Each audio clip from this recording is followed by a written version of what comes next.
Hi YouTube. I wanted to make a video today about our birth plan. We are planning to do a home birth with this baby. I did a home birth with Daisy and I loved it. It was everything that I needed for my birthing experience, and my birth was exactly the way I wanted it. And I know that that doesn't happen for everybody, regardless of whether you get to birth in the environment that you want. But I was really lucky, and I knew that home birth was the right choice for me this time around as well. When I was pregnant with Daisy, I didn't know whether I would be able to afford a midwife. So I kept saving up money and money, but I went to an OB until I was about 30 weeks. And then I started looking for a midwife, and I found a midwife by 34 weeks, and the rest is history. I saw that midwife, and I was able to have my home birth with her. This time around, money was not an issue. So, I mean, money's always, a consideration, but I wasn't inhibited by money. So when I first found out I was pregnant, I started looking for a midwife, but we were also looking for a house. And so that took priority. A place to live, and then person to birth my child was the priority. So I put that on the back burner until we'd found and moved into this place. Once we did that, I started interviewing midwives, and I did interview 2 midwives. I wanted to interview a third, but she was not available until the end of February, and I did not want to wait that long to find my midwife. Or, I'm sorry, not the end of February, like the middle of March.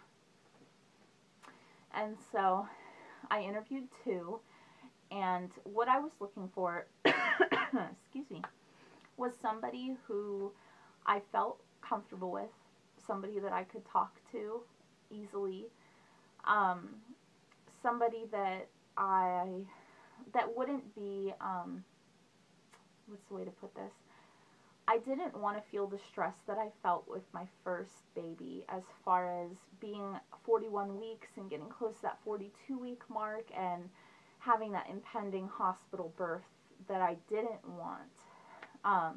So I was ideally trying to find a midwife who wouldn't be completely opposed to doing a home birth at 42 weeks, or like, if maybe like a day or two after 42 weeks, of course, depending on the health and safety of me and this baby. I would never do a home birth if there was any inclination of a potential problem or health concern for either one of us.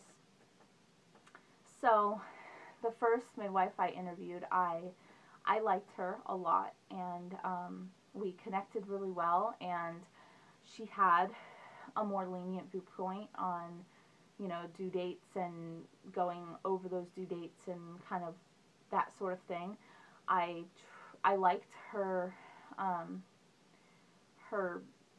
guess, caveats to home birth. Like, there are those things that every midwife is different, as far as the things that are an absolute no to them, like the situations to which they would not birth at home for. Some midwives, it's the first sign of meconium, and they're not comfortable with it. And I think it's important to find a midwife who has the same comfort level that you do, so that you don't run into a conflict at the birth. So for me, I did have meconium at the very beginning of my home birth with Daisy, but it lightened up as the hour went on. So we watched it for an hour, and I was drinking fluids and laboring, and by the end of that hour or two, it was completely gone. So for me, if I'd been with a midwife who had a strict transport to hospital policy at the first sign of meconium, I would not have had the very healthy home birth that I had with her. So I was looking for somebody personally that was not scared of a little bit of meconium, and that was her. She does not believe in water birth, which at first, to me, I wasn't okay with.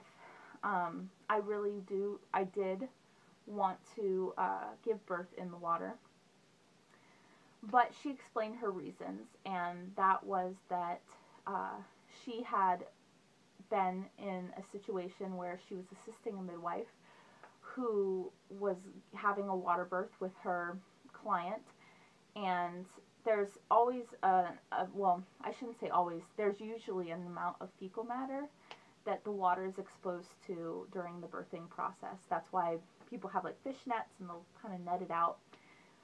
But after the fact, both the mom and the midwife that was delivering the baby got a serious staph infection from that water. And so ever since then, my midwife has not been okay with water birth. And I can understand that. I definitely see that potential for bacterial infection, and knowing that my baby would come through that water, regardless of whether, you know, and my birth water was exposed to fecal matter. I could respect that. But she's totally fine with laboring in the water. So for me, that was enough. I don't need to give birth in the water. I'm not even sure I would want to, because I really do want that skin to skin right after. Not that you wouldn't get that with the water, but I want my baby, just like Daisy was able to be able to do the crawl up to the breast. That's one thing that I really felt was important for Daisy. You know, my midwife placed her on my stomach, and I let her crawl up to my breast, and she was able to do that from the moment she was born. It took her probably 3 minutes to get from my belly button all the way up to my breast, and she latched on by herself. And I felt that sort of journey for her was really important. So, and that would not have been possible if I had birthed in water.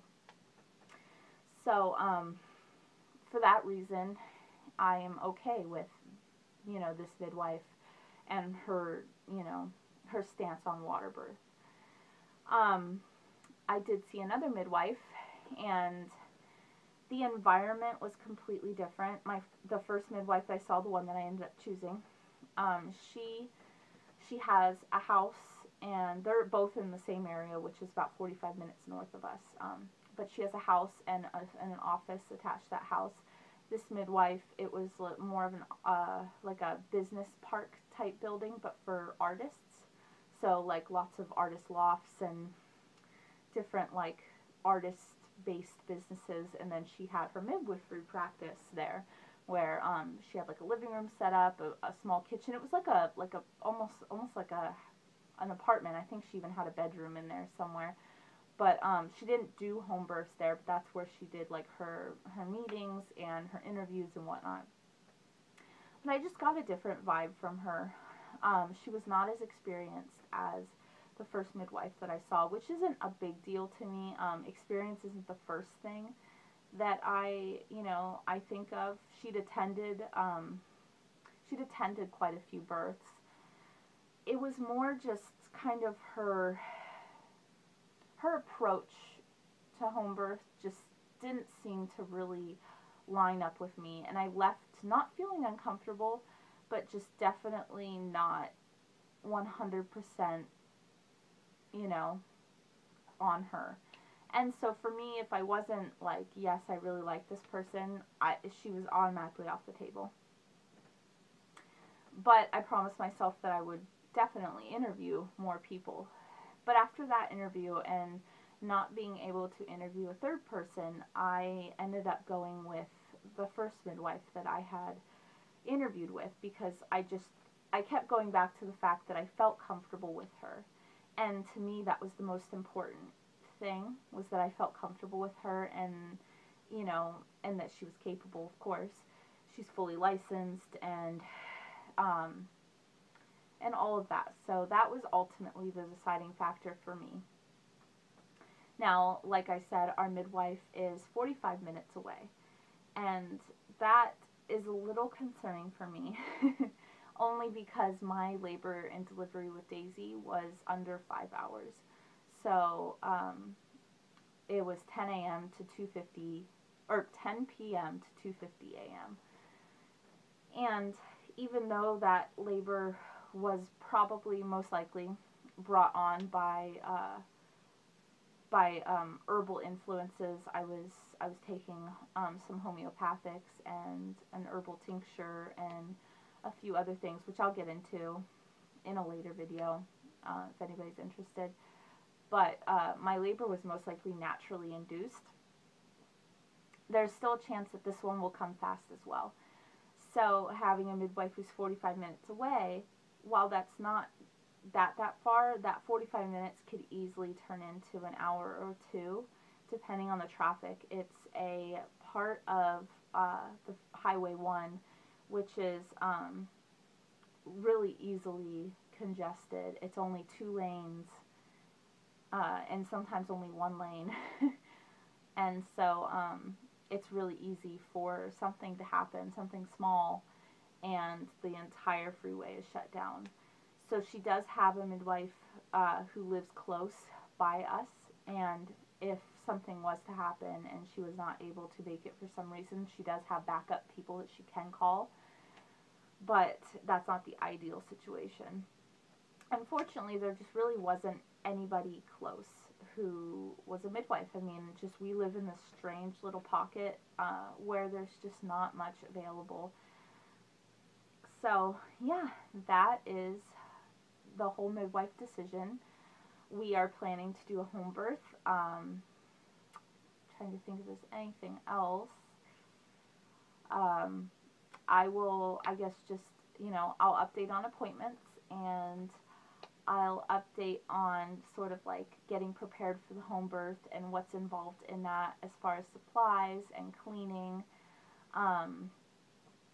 But yeah, I just wanted to share with you guys my birth plan. I'm really excited. I feel very comfortable at home. I don't feel comfortable. I shouldn't say I don't feel comfortable. Well, yeah, I feel safe, but not comfortable in hospital environments. Of course, doctors are professionals, and they're they have patients' best interests in mind most of the time. But it is also a business, and that does scare me. At the end of the day, there is time crunches that they're aiming towards, and pockets that are being filled, and I'm just not 100% comfortable with that. And also, I'm a homebody. I really enjoy being in my home and, being able to eat my own food and sit on my own toilet and lay in my own bed and, not have people around that I don't know, and, know that I've cleaned my house and that I know it's clean. I know that my towels will be sanitized, and I know that all my surfaces will be clean, and there'll be a quarantine, if you will, of my house. And it's nice to know that my baby will hopefully be brought into my home environment and not have to leave it for a good week. I don't intend on going anywhere, and not having that transport, not having that separation is what's really important. So to me, and I know that home birth is not right for everybody. I've met so many wonderful people who have had amazing hospital births, and they just couldn't imagine their birth any other way, and that is awesome. And that's exactly how I feel about my birth. So I'm just really, I think we're all really blessed to live in a part of the world where we do have that freedom to have a hospital birth instead of just home birth, or we do have freedom to have home birth instead of just hospital birth. That is not possible all over the world. So yeah, thanks for watching, and yeah, I'll update you guys as things progress. Bye.